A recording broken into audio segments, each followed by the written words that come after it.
సెక్స్లో కలిసిన వెంటనే ఆడవారికి యూరిన్ ఇన్ఫెక్షన్ రావడానికి కారణం ఏమిటి, ఎలా నివారించాలి? సెక్స్లో కలిసిన వెంటనే యూరిన్ ఇన్ఫెక్షన్ రాదు. ఇన్ఫెక్షన్ అంటే బ్యాక్టీరియా మల్టిప్లై కావాలి. మల్టిప్లై అయినప్పుడే దాన్ని ఇన్ఫెక్షన్ అంటాం.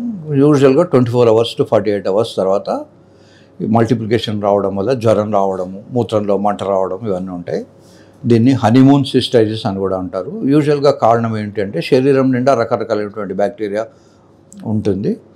ముఖ్యంగా తడి ఉన్న చోట అవి ఎక్కువ ఉంటాయి.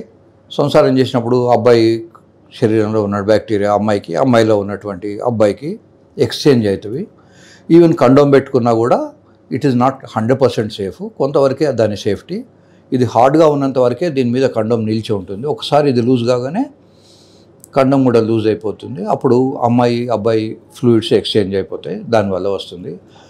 అసలు బాడీలో ఎక్కడ ఇంజెక్షన్ ఇవ్వాలన్నా సిస్టర్లు స్పిరిట్ కాటన్తో క్లీన్ చేస్తారు. అలా క్లీన్ చేయడం వల్ల ఫర్ ఎగ్జాంపుల్ ఒక 10 లక్షల బ్యాక్టీరియా ఉన్న చోట 1000 దాకా ఉంటాయి. మొత్తం 0 ఎప్పుడు కావు. సో ఇది ఫ్లూయిడ్ ఎక్స్చేంజ్ వల్ల బాడీకి తగలడం వల్ల వచ్చిన ప్రమాదం. ఓకే.